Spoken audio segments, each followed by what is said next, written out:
I'm Galen Pickett. I teach physics here at Cal State Long Beach. I'm a computational theoretical physicist. Physicists are interested in objects as large as the universe to smaller than an atom. But I'm interested in the scales that are in between, the mesoscales, the scales of time, energy, and length that are important for living things to exist. As a kid, I wanted to be an astronaut, and I am not for lots of reasons. Probably the biggest is motion sickness. But as a kid, I always loved science and mathematics, and particularly mathematics. It was always a beautiful puzzle that needed to get aimed at something in the material world for it to make sense to me. Using mathematics to do something in the world, that's really what captured my imagination. Long chains of molecules are the basic physical thing that I'm interested in.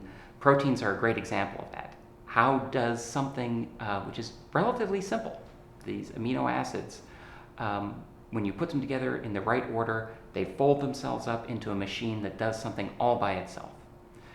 So that's an example of a very interesting problem in this area of physics.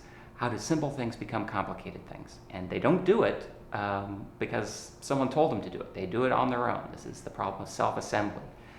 So here's an example of the problem that I'm working on. If you take long chain molecules, flexible polymers, and you take one end of them and you attach them to a flat surface, and if you put enough of them together, then they assemble themselves into a really rich structure. They stretch away from the surface, a lot like the bristles on a brush, like so. So you can think of each one of these bristles as being one of these polymers.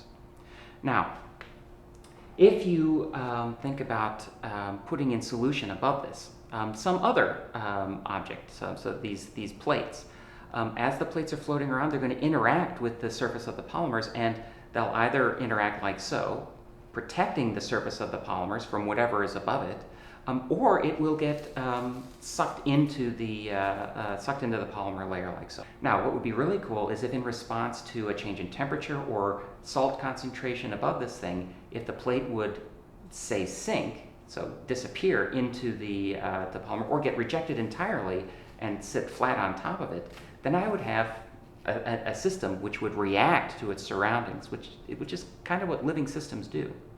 Now, to get at this, I don't use a model like this one. The models I use, I created. They're mathematical models. They exist here on my workstation. I analyze those models and give predictions to material engineers and other physicists about how these systems might work. So you may have noticed that my office is filled with origami. 6 years ago at Christmas, my wife got me this book, which is filled with technical geometric origami designs. And I spent a number of years folding them, getting a lot of enjoyment of just seeing the geometry and the mathematics of these designs. But as a physicist, it occurred to me that there could be a physics problem here, something important. Proteins have got in them complicated instructions that they're following themselves to fold themselves into complicated functional structures.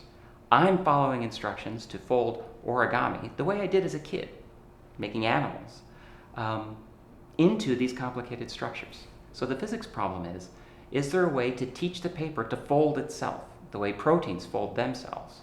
So here's something really cool that's directly related to this research. So here is a piece of origami paper that I have put a pattern of folds into. And these folds, this pattern of folds, have given the paper properties that the underlying sheet just doesn't have. It's springy. I pull in one direction, notice how it expands in the other, and it will snap back. If you could make this at a scale much smaller, so smaller than fingertips, small enough to fit inside a cell, then you might have something. Physics for physics' sake is interesting, but unless there's a human connection formed over the physics, I'm not sure there's such a point to the whole exercise. And that's why I'm here at Cal State Long Beach, and that's why I have a teaching career.